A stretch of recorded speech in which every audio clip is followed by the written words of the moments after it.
Bienvenidos y bienvenidas al Gato Podcast de los viernes, un espacio de encuentro con periodistas en la sala de redacción de Gato Encerrado. Hola amistades, qué gusto tenerlos nuevamente en el Gato Podcast de los viernes. Yo soy Melissa Paises y los voy a acompañar en esta edición de viernes 26 de agosto, segundo, con una entrevista muy interesante con la investigadora Natalia Ponce Rubio y en primer lugar con las noticias destacadas de la semana.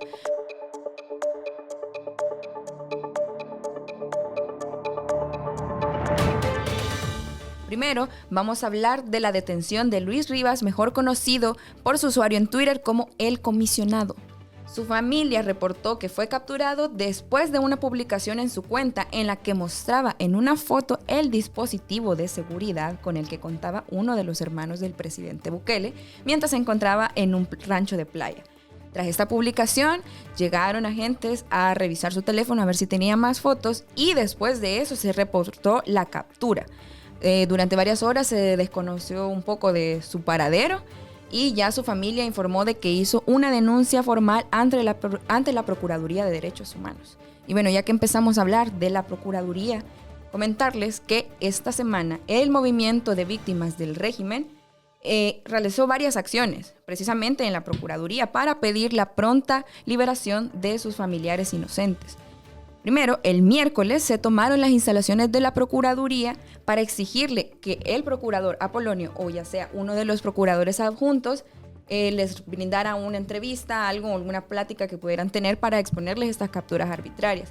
¿Qué pasó? No fueron recibidos. Simplemente recibieron los documentos que ellos llevaban 120 casos en lo que exponían estas detenciones arbitrarias, pero lo que ellos buscaban en realidad era ser atendidos para hablar con alguien directamente, pero ¿qué pasó? No los recibieron.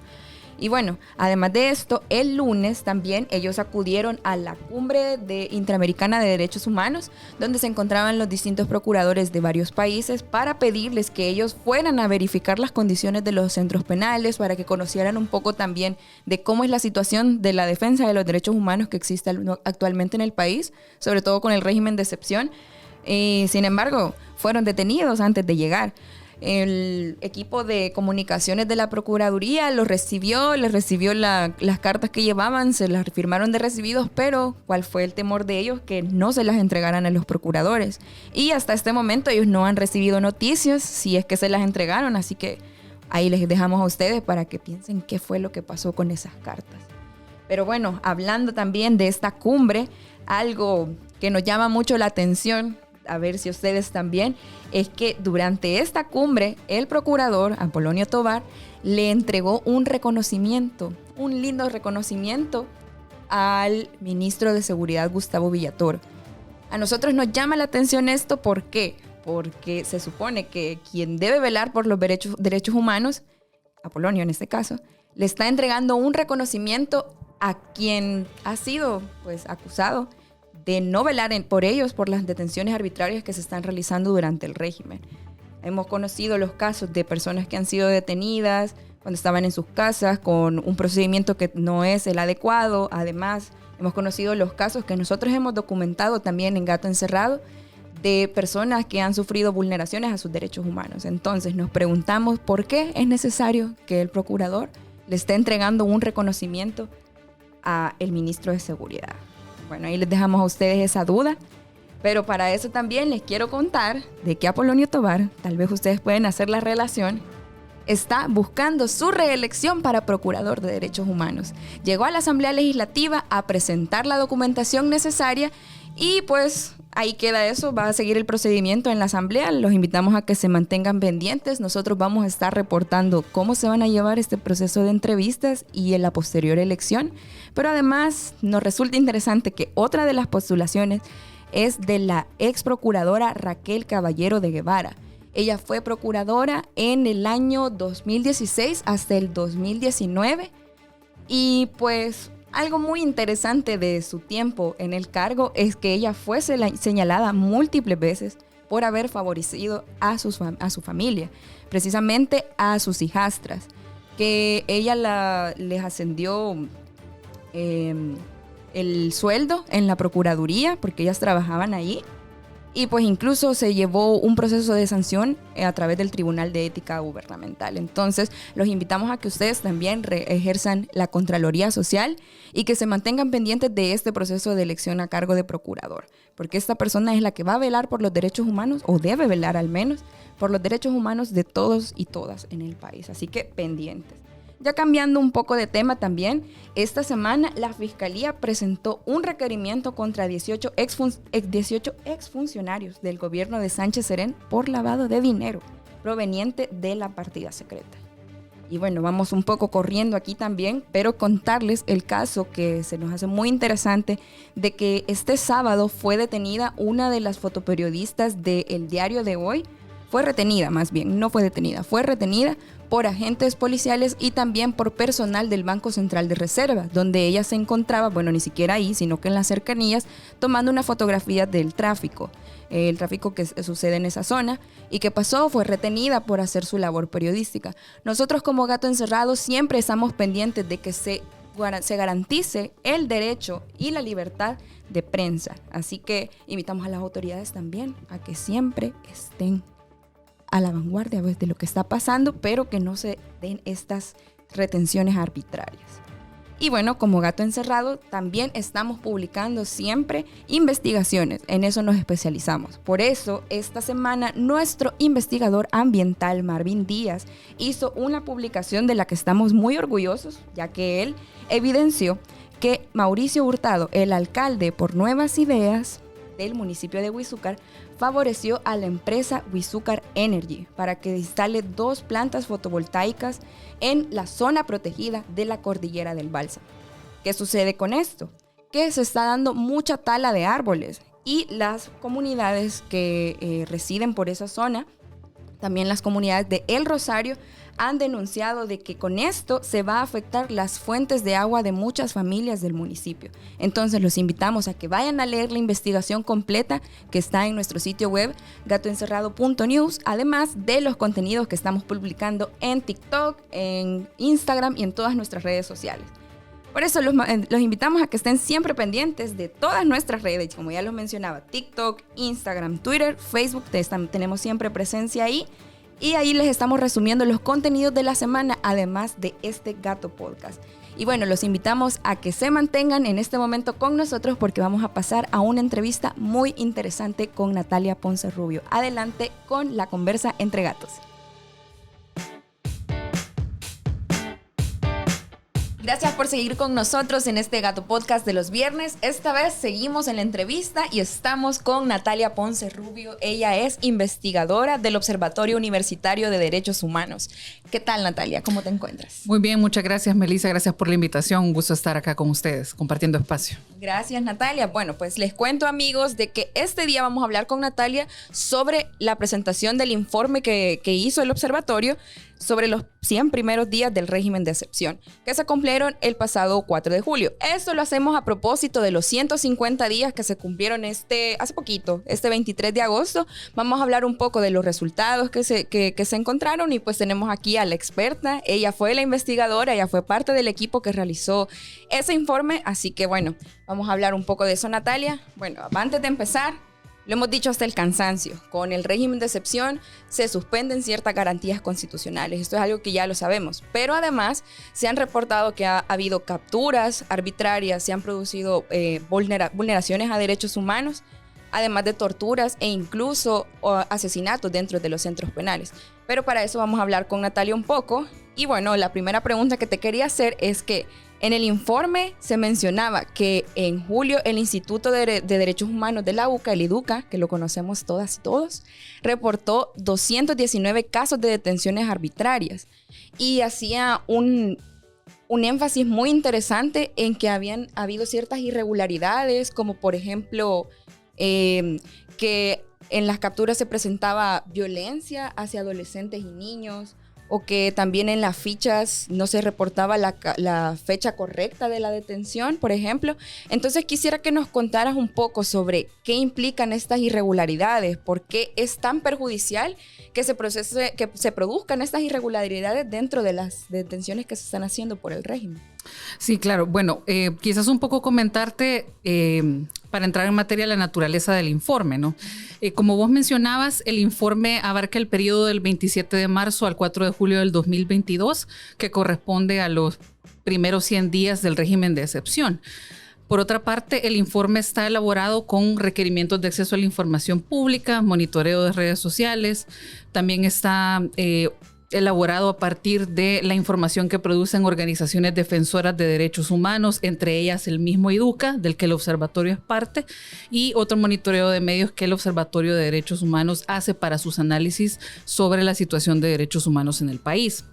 Entre uno de esos temas que nosotros abordamos en el informe están, por supuesto, las detenciones arbitrarias, ¿no? Y el IDUCA en ese periodo recibió hasta el 4 de julio 219 casos de detenciones arbitrarias, ¿no? Además de eso, identificamos también a partir de medios de comunicación alrededor de 306 casos de detenciones arbitrarias. Y al mismo tiempo, la Procuraduría para la Defensa de los Derechos Humanos, más o menos hasta el 24 de junio, tenía aproximadamente 1.981 denuncias sobre violaciones al derecho a la libertad personal que presuntamente están ligadas precisamente a detenciones arbitrarias. También Cristosal, ¿verdad? Registraba ellos, si no me equivoco, 1941 casos de detenciones arbitrarias. Exactamente, ¿verdad? Esto es hasta el 13 de junio. Nosotros también hemos incluido esta fuente de información y nosotros veíamos pues que independientemente de la fuente, y eso es algo que se repite en todos los capítulos del informe, independientemente de la fuente, las violaciones a derechos humanos señaladas no son cero, digamos. Independientemente de la fuente, siempre se repite que hay violaciones a derechos humanos, ¿verdad? Lo cual es muy grave, por cierto. Exactamente, tanto si lo registra la Procuraduría para la Defensa de los Derechos Humanos, que es la institución mandatada a velar por la garantía de los derechos humanos, ¿verdad? O a velar si hay un incumplimiento y señalarlo.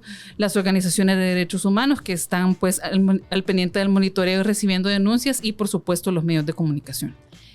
Bueno, me parece muy interesante todos esos datos que me mencionas, sobre todo por esto que comentaba un poco sobre estas irregularidades que se dan, ¿verdad? Entonces, ¿por qué sucede esto? ¿Por qué en estas capturas que se están haciendo con el régimen de excepción, que se dice que no deben de presentar violaciones a derechos humanos, que la policía, el director de la policía ha dicho de que no lo hacen, ¿verdad? Que siempre todo es apegado a los derechos humanos.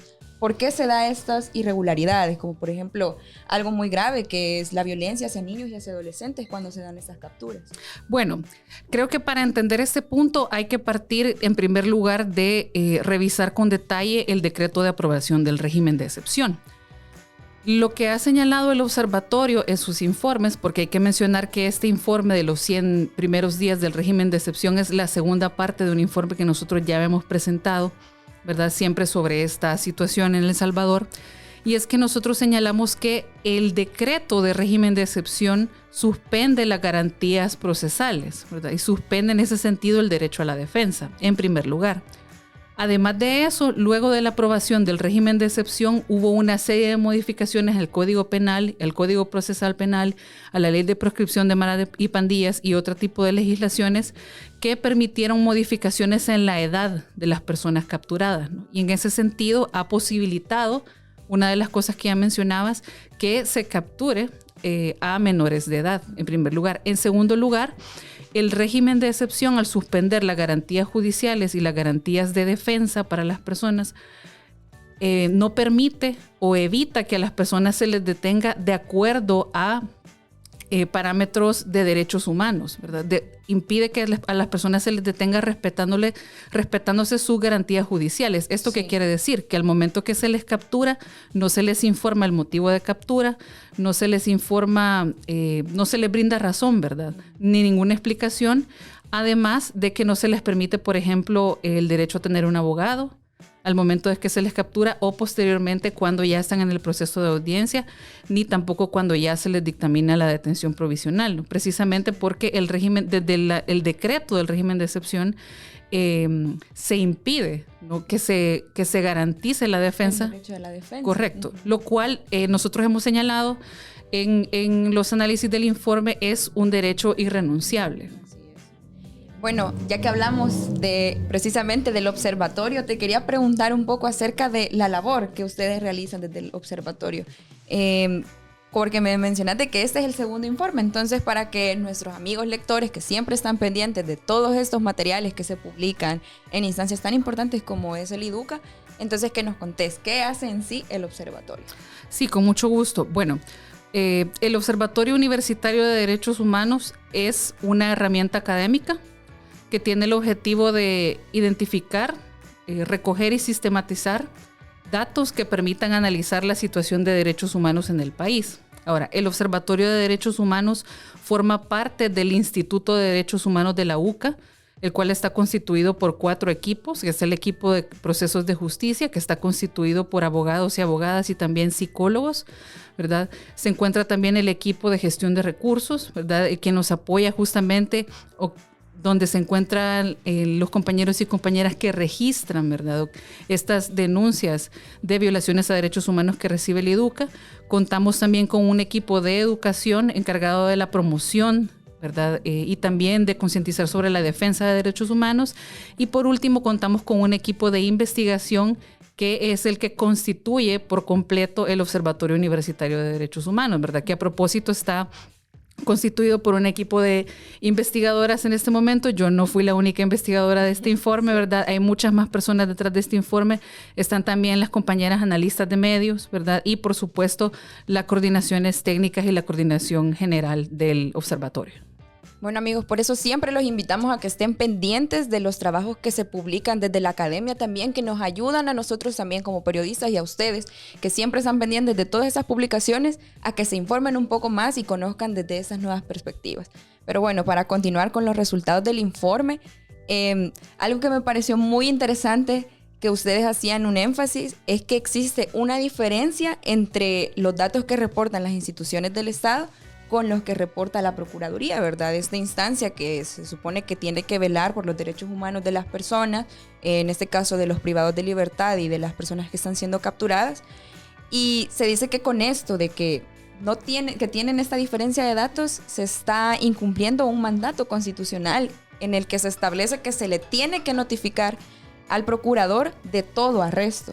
Entonces, ¿qué nos puede decir este dato? Ya traduciendo un poco este dato, ¿qué podemos concluir?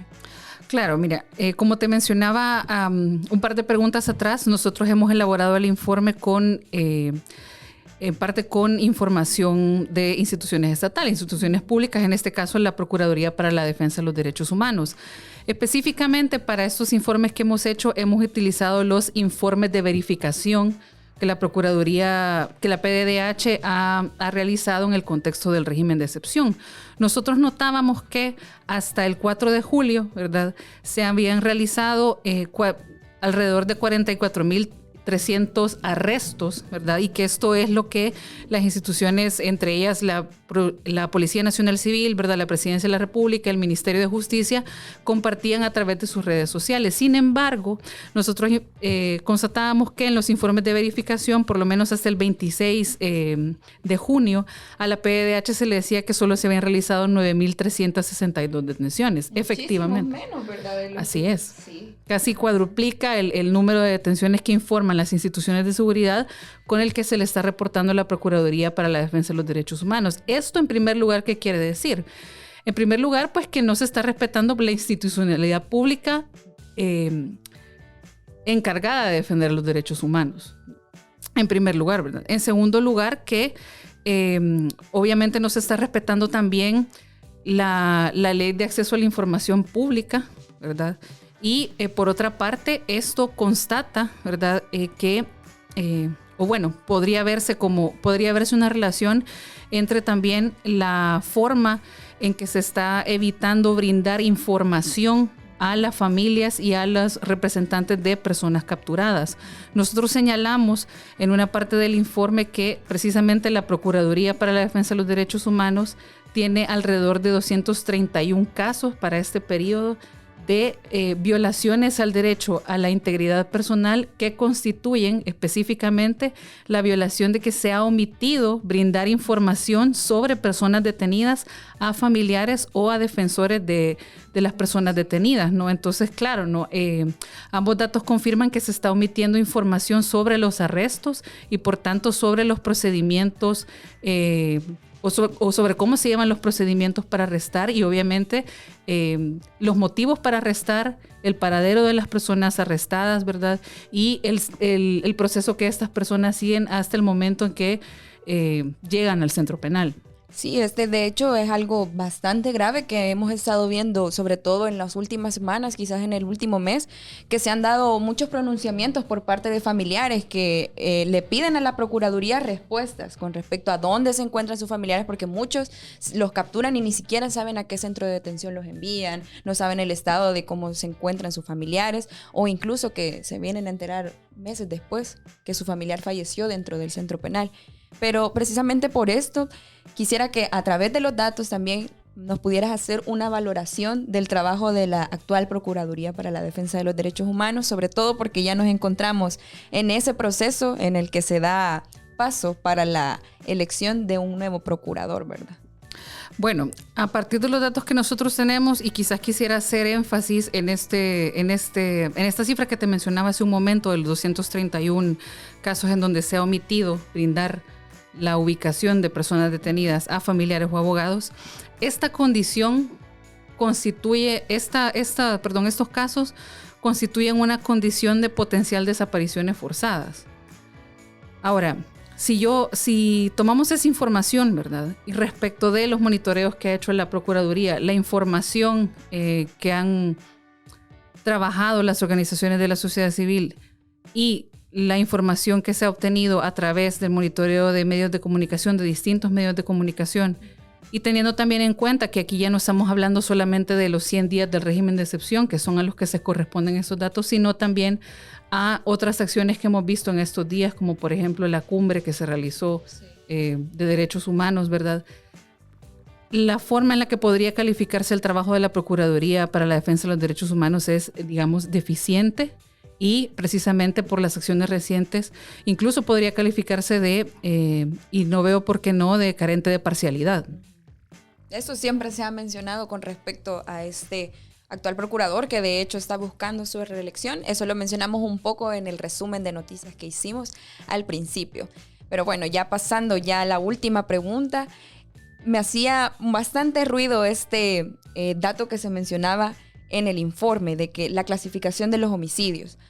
¿Qué ha pasado en la narrativa de este gobierno actualmente? De que se reporta que han habido días con 0 homicidios, que es un logro bastante importante, sobre todo en nuestro país, que ha sufrido bastante por la violencia.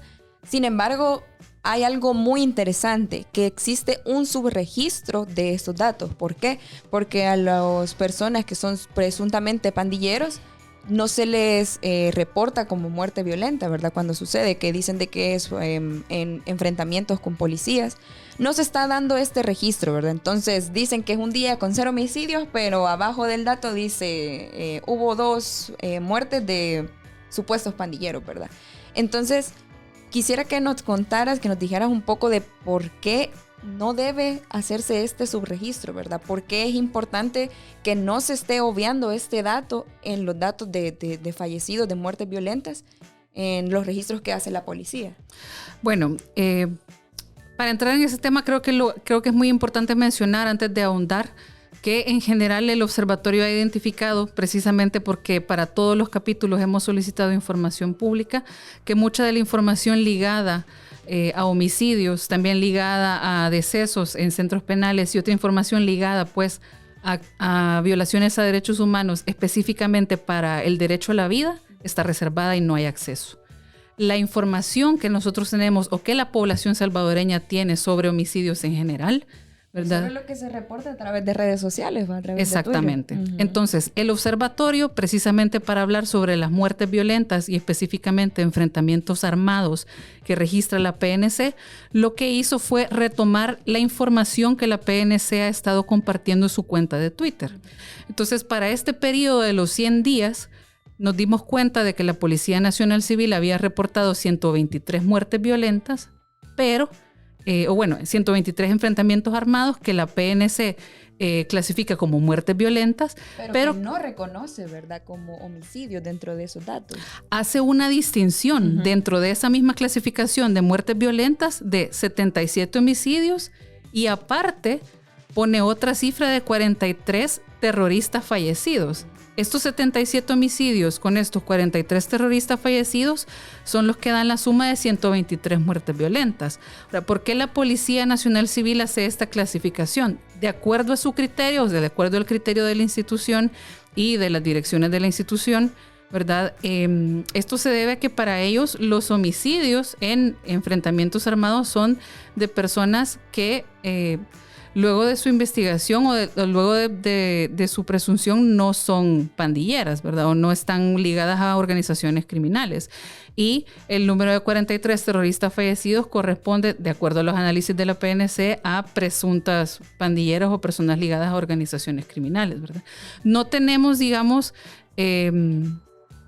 una completa, digamos, información, por lo mismo de que ellos no transparentan los datos, ¿verdad? Exactamente, o sea, no hay una forma de constatar, eso es lo que quería decir, digamos, o de validar que estas cifras sean las correctas para este periodo de tiempo. Sin embargo, ¿verdad? Creemos que no debería hacerse esta distinción entre los enfrentamientos armados precisamente porque como no tenemos o no hay una manera en la que nosotros podamos constatar la validez de las estadísticas porque no se dan a través de información pública y por otra parte solo tenemos la información que la Policía Nacional Civil brinda a través de sus redes sociales con criterios que nos parecen, digamos, dudosos, a todas luces lo que parece ser es que se crea un subregistro en las muertes violentas, es decir, en los enfrentamientos armados.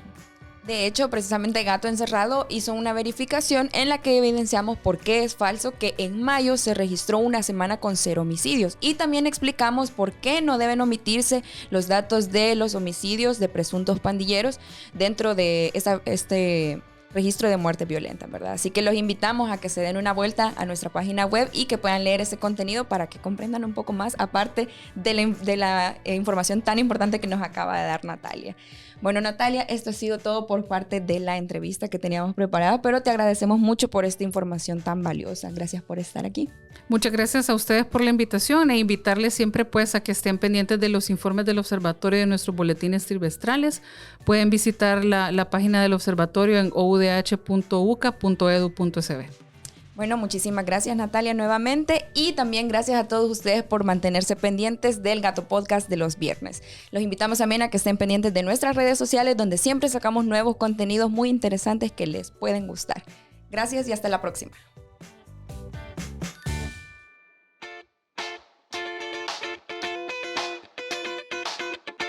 Gracias por acompañarnos durante este Gato Podcast de los viernes. Te invitamos a que siempre te mantengas pendiente de este podcast a través de nuestro Spotify y de nuestro canal de YouTube. Además, te invitamos también a que te mantengas pendiente de nuestras redes sociales. Estamos en Instagram, Twitter, Facebook y hasta en TikTok, donde siempre publicamos información muy interesante y actualizada, por supuesto. Además de nuestro sitio web gatoencerrado.news, donde estamos constantemente publicando investigaciones muy buenas, muy bien documentadas. Déjenme decirles además. Y bueno, antes de finalizar, quiero decirles de que nosotros estamos presentando un proyecto muy bonito del cual estamos muy orgullosos, que los quiero invitar a participar. Se trata de El Gato Chat, que es un proyecto que están haciendo, pero que ustedes pueden enviar un mensaje a través de WhatsApp, a través del 2230 47 47. Este proyecto se trata de un Gato Chat que verifica noticias. Nosotros les enviamos información que está verificada y pues ustedes pueden hacer las preguntas que tengan de los temas de actualidad. Este proyecto lo hemos trabajado en conjunto con Google News y pues está ahí a la disponibilidad de todos ustedes para que se mantengan siempre informados a través de todos los medios que nosotros tenemos. Y bueno, gracias por acompañarnos nuevamente y los esperamos en la próxima edición.